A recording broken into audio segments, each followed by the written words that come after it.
So you want to make an impact. You're thinking about starting a business, sharing your voice. How do women do it that handle motherhood, family, and still chase after those dreams? Well, listen each week as we dive into the stories of women who know. This is Call Me CEO. Welcome back, everyone, to another episode of Call Me CEO. And this episode is extra special because we are talking about motherhood, duality, and also what it is that you have to teach someone now that you stand where you are. And my guest here is Rupa Mehta, and she is the author of Someone Calls Me Mommy. If you're watching this on YouTube, I'm showing the actual book in my hand, and it is such a beautiful, unique story written about mother and child from each perspective. And it's unlike anything I've ever read before. So Rupa, I'm so excited to talk to you about your book and what a beautiful experience this has been for you. Thank you for being on the show. Oh, it's such an honor to be here. I'm so excited to dive deep with you. I feel like I'm going to learn about my business and myself just interacting with you. Well, I'm happy to do it. I love it. Anytime that I have conversations like this, I feel like I grow as a person and understanding how business can work and develop and grow. And it's, I hope, the same for the guests too, where as you're explaining your passion for something, you ignite that understanding more within yourself. So I hope that that is the case. And please share with us your journey and what brought you to writing this book. Yes, I guess I'll start with this singular moment that started it all and then maybe take a step back. I was hanging out with my daughter, who's going to be 3 on Sunday last year, and she had been jumping in a lot of like rain puddles. And it was like a long morning. I mean, she's like obsessed with these yellow rain boots, which I feel like every child goes through. She like wants to sleep in them all the time. Yes. And I was like, Tal, we have to take a nap. And she just looked at me and she's like, Mommy, I don't want to take a nappy. My rain boots are happy. And she just like, I don't know, just the way she delivered the line. It was poetic. It was sweet. I just love that she gave the rain boots like a happiness thing. And the way she delivered it, poetically, sadly, uniquely, I don't know what the right word is, reminded me of my mom who had passed away not that long ago, about a couple years ago. And so it just, I think it just started, unlocked something in my brain where I've been wanting to heal from the loss of my mom. I lost her at the same time I had my daughter. And just that night, I started writing poems from my daughter's perspective and my perspective about motherhood, and whether it be napping, breastfeeding, working, all the things that come up. And I felt like I could really access my daughter's voice because she reminds me so much of my mom, whose name was Nalini. My mom was like a sassy Mother Teresa is the way I describe her. And my daughter feels that way too. And so it just kind of flowed out of me and felt like a very cathartic moment. And I'll just end kind of your question saying that I think that my entire adult life, all my professions I've done has always been about education and like learning a child's perspective. And so it felt like a very natural extension for me. It's been very healing to write this book. I can't imagine the process of losing a mother. I actually was just watching This Is Us. I don't know if you're familiar with that show or not, but there's a part of that episode where he says, I don't have a mother anymore. And he breaks down into tears. And I'm like, going through that process of losing someone so integral to who you are as a person and that nurturing, I can imagine that this was a very cathartic thing to do. And I'm curious, as you wrote this book, what was it that gave you the idea to show the duality of both the child and the parents? I mean, not that there's a silver lining to losing a parent while having a child, but the interesting, I guess, silver lining in looking back is that, motherhood didn't feel as overwhelming in the traditional way I thought it would be. And so I had a lot of space to cry about my mom, but I wasn't, I felt like I was keenly aware of my energy around my daughter, maybe in ways that I wouldn't have been aware of before. And as a result, I just picked up on her cues and her personality and her facial expressions, I feel like maybe earlier on than I would have. I always thought my mom would be around. I'd have this big family kind of hanging with my daughter and me. And that just wasn't my journey, and that just wasn't the case. And so I think in these very isolated moments with my daughter, I really felt like it's just you and me. Like, I'm the top female dog in the family right now. Like, I don't have, yeah, I thought I was going to have the emergency contact of my mom. Like, I'm now the emergency contact for everyone. It was a play on roles that I wasn't prepared for, but as a result, I was more aware of my moments, if that makes sense. It does. It really does. What do you think is something of a legacy that you were able to infuse into this book that came from what you've learned from your own mother? My mom had, I'll give you a quote from my mom. She used to always say, like, if I called her and had a bad day, she'd be like, Rupa, you should be like Walgreens, hang out on the corner of happy and healthy. Like, she just had these like very funny one-liners. Yes. She was born in India, came here to this country, really created this beautiful life. And the way she pieced together words, I just always found very sweet and innocent and childlike. I remember she'd be like, sometimes you just have to shut up, sit and smile. And she didn't mean it like shut up, like, in an aggressive way, just kind of like, you have to shut your mouth. And so I feel that energy, when I see my daughter, I see that energy a lot. And I see that in a lot of toddlers, just kind of just like, it is what it is, and piecing together these amazing sentences. And we're able to bear witness to it every day. And so I feel like the legacy of my mom is already in my daughter, and the legacy is kind of continuing because I feel like I'm getting the same lessons again.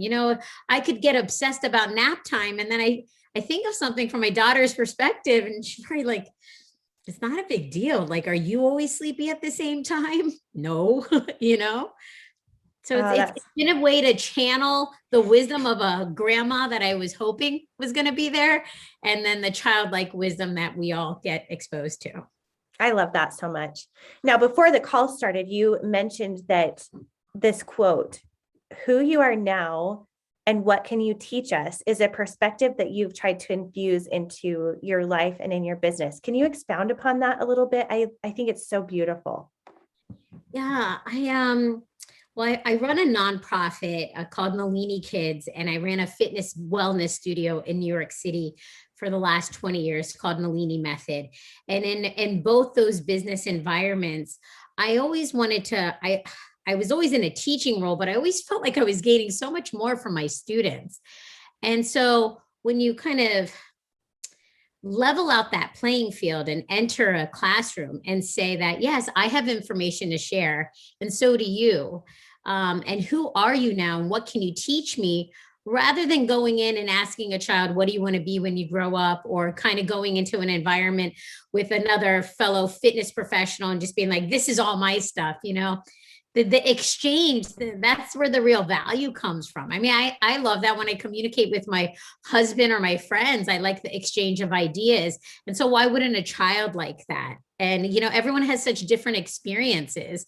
I think of my daughter now, like, she has a wealth of experience. Like right now she's at this little school. I mean, she might have learned something in the day that could benefit me, and just the way she phrases something could definitely teach me something. So I think putting other people in the role of teachers, it has always been a good habit to teach and to practice in my own life. Yeah.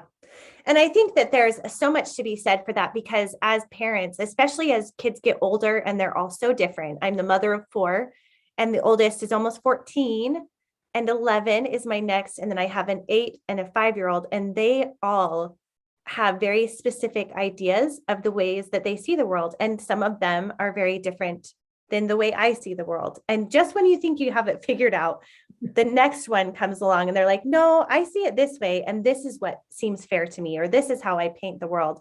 And I think that that's really why parenthood is so worthwhile, is because you are having to adjust and learn all along the way. Would you agree with that? Yes, you get to be a student again. I remember one of these experiences I had with a seventh grader in a middle school, and I gave him a blank piece of paper, and it was just an art activity, and I said, "What does this blank piece of paper need to become a work of art?" And he's like, "It already is a work of art. It's a blank piece of paper."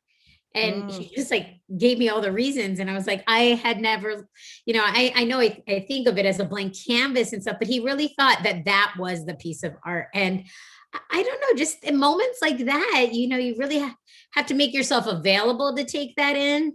And so when you do, I think it's priceless. And I think it happens often with toddlers, just yes. as they're learning language and they're figuring things out. There's no filter, they're just very upfront with what they want. Like I know potty training, I learned a lot during the potty training phase.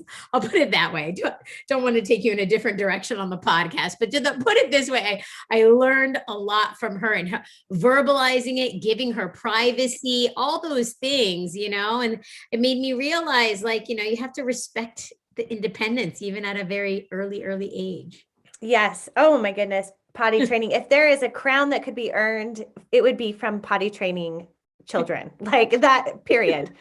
I don't know. Are you, so those of you who can't see, Rupa is pregnant. She is 5 weeks away from having her next baby. Are you having a boy or a girl? A boy. Okay. I was going to say, if it's a boy, get ready for a really different scenario with the potty training because my son, I kid you not, would like, he saw a potted plant and like would whip it out in front of a restaurant, like facing a street and want to go to the bathroom right there. And I'm like, no, no, no, this is not okay. This is not. And he's like, oh, but it's green and it's, like at home in the grass. So yeah, I would just say it's every kid is going to be so different. And especially, I think with potty training, it is such an interesting dynamic of control and incentive, and if they even want to, like, it's just such a power play that goes back and forth. So best wishes. I was really happy when I was done with my fourth, thinking I never have to potty train anyone again because that is a labor of love. It's so interesting because in those moments, I realize how much I've been trained as an adult to like, someone at some point taught me how to share and listen and Mhm. like all these things. So, I mean, not that I thought potty training would come naturally by any means, but you really, you're there step by step, every step of the way. And like, it's just a learning opportunity. It's like the way I learned it. Now, I know I had an older brother and I don't know, I tried to be him. I tried to stand up and Oh, learn. uh-huh. Yep. It did not work out for me, but Nope.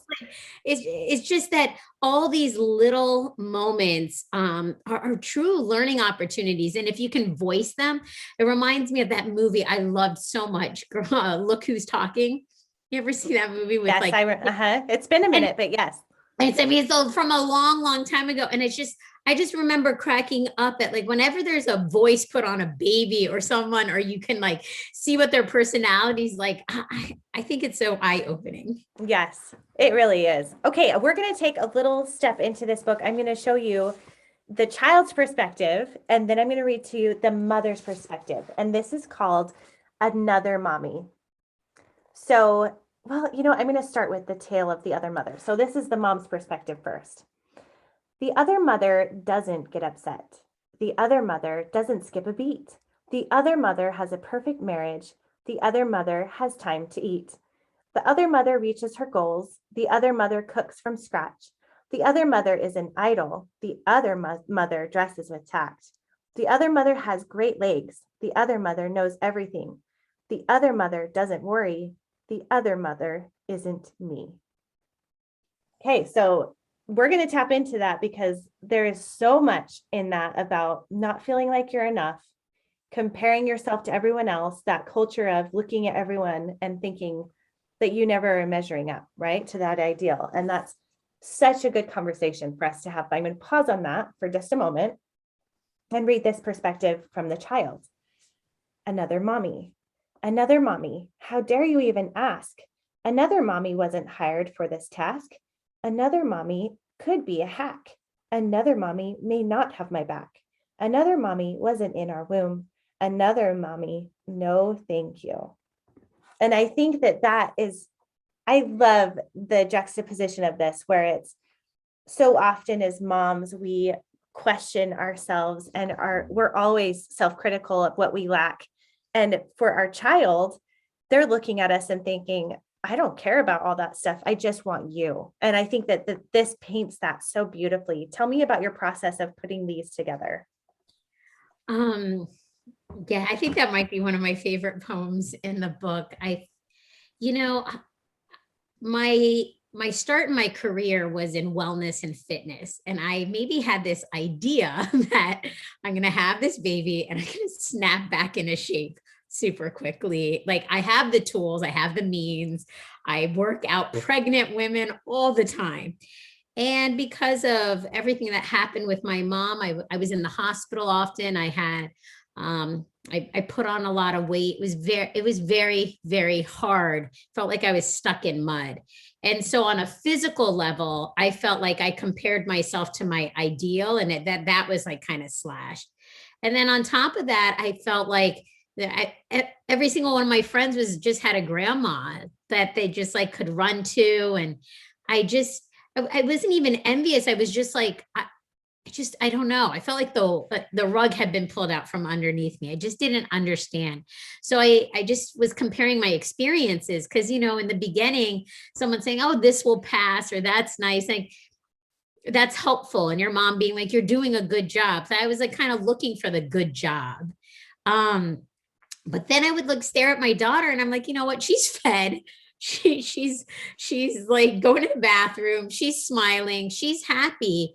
And I know, like, I was so close to my mom, and she had countless conversations with me about like how she wished she could do this or do that for me. And I always thought she was the best. And so I think, in those moments, I wanted to remember, her point of view here is going to be different than mine. And I don't have to project that onto her. So we can both live in this dual experience together. Yeah. Yeah. And I think that you hit that right on the head when you said, so often I think that we are searching for that validation. And if we don't have someone that's giving us that validation, we have to be the ones to set up our own mindset and really take time to validate ourselves. Like, I've been listening to Mel Robbins' most recent book, and it's called The High Five. Am I saying it right? It's something like the High Five Challenge. I'm going to look it up real quick just to make sure that I am saying it right. It's called the High Five Habit. And in her perspective, and this is something she started doing for herself, she physically high fives herself in the mirror every single day. And with that high five, she'll say some mantras to herself, like, I am valued, I am enough, I am exactly where I need to be, whatever those mantras are. And I think so often we're used to looking for validation outside of ourselves, whether that's through social media, liking or commenting, or our own spouse or our parents or someone else saying we're doing a good job, especially if you're a words of affirmation person like I am. And so listening to this book, it's been really impactful to me to think that we ourselves can connect in a physical and mental way and literally give ourselves a high five and say, you're doing an awesome job. And so I love that your poem is a nod to that you may see other people and you may think it's not enough, but in reality, from the child's perspective, it's exactly what they need because it's you. It's totally true. I mean, I feel like I learned this lesson that, the big lessons in life you need repeated sometimes, and when I first started teaching fitness about 20 years ago, it was so apparent to me in the classroom, the competitive nature of, like, you walk into a classroom, they might be someone who, as simple as like just dresses the way you want, and you're not there. And I felt that as a teacher, the competitive nature of a classroom. But the more I opened up and was more vulnerable myself and was more approachable or relatable, the more they were approachable and relatable. I would be intimidated by clients, they'd be intimidated by me. But if you kind of give yourself the space to share openly, or say like, hey, we both have emotional and physical weight that weighs us down, then you start the pathway to connecting. And so I really love the idea of high-fiving in the mirror, and just the the acknowledgement of the kind of the weight of words, like the mommy word is a big weighted word in good ways and in like heavy ways, or, another mommy. These are the things that hold power in our brains. Yeah, I think you're right. And I think with this culture, we talked for just a moment before we were recording here today, but I feel like there's this polarizing message that's being sent to mothers right now, whether it's either everything is perfect and you snap right back and it looks perfect, or like demonizing how hard motherhood can be and really painting a picture of who would ever choose this.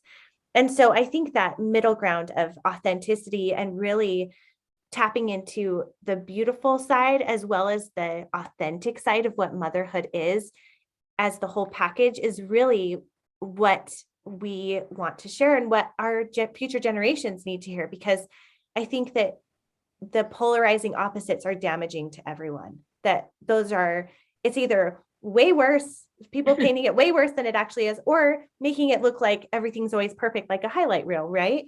So I love that your book really brings in both without having to go to those extremes. Thank you. I like the idea of a steady canter. When I was younger, I was probably more stallion-like, but there's something about motherhood when you're like, kind of like, have an even pace here. You trust that it always makes me amazed that there's 86,400 seconds in a day. That's like a lot of time, a lot of seconds where you can have a lot of feelings, a full spectrum of emotions. And I really wanted to do the artwork in this book too, to bring in the light kind of nature. I would say as a mission, I'd want this book to be a fresh take on motherhood, that motherhood and childhood experience, that duality of it, linking them together more powerfully beyond the mommy and me pajama set, Yes. I think is a really beautiful aim for us as a society to go towards. Yeah, absolutely. What would be the one message that you hope to give to your ideal reader? First of all, who would you say your ideal reader is? And then what do you hope that they take away from reading your book? Well, I'm actually shocked. My ideal reader is really any mom. And I'm shocked at how many husbands have said that they really enjoyed reading this book. I've heard about families reading it alongside their child. I had one mom tell me that she's just reading one poem a night. It's near her bedside table. That's literally all she can handle time-wise. And then I have other moms that just go through it like within an hour. And so I think anybody who is looking to reminisce or delve deeper into the motherhood paradigm with their child is an ideal customer for this book. And what I'm getting a lot of, which has been exciting, is a lot of people buying multiple books. It's become like an ideal Mother's Day gift, I think. So that's exciting. I have grandmas saying that this took them back to a place, when they were breastfeeding and figuring that out. And it's good to reminisce, and how a lot of those things, like maybe the actual practicality of the subject has changed. Like obviously they're not breastfeeding now as a grandma, but the same sentiment of what they're dealing with, of feeding, trying to be enough for their grandchild or their own child, is still there. So they're really relating to it on that level. Yeah, I love that so much. And I just want to say, I know your mom is so proud of you. Like, this is such a beautiful work of art. And I think it's going to bless so many people. And I love that you have the idea of doing this together with your child, because I think it opens up a lot of dialogue, and that could be a child of any age. And that's something I'm a big fan of. I wrote a journal called Time for Us, which is a parenting and child journal where you ask questions and answer them together. So I'm very much about doing it as an activity together. So tell us where our readers can find this book. So you can purchase it at me-mommy, mommy.com, memommy.com. And then I'm on Instagram at Rupa_mommy. I've just started Instagram. I'm new to the Instagram world. I feel like I could write a whole book about Instagram, the other mommy on Instagram. And Yeah. So it's Rupa_mommy over there. And I have to say, just to build on what you just said, doing an artistic project with your child where they draw a picture of what feeding time or nap time looks like versus what you think it is so eye-opening. So I hope that this idea of duality can manifest not only in poetry, in illustrations, and in general as an activity. I think it's important. Yeah. Well, awesome. Thank you so much for being on the show today. It's been so nice chatting with you. Thank you. Thank you. Such an honor.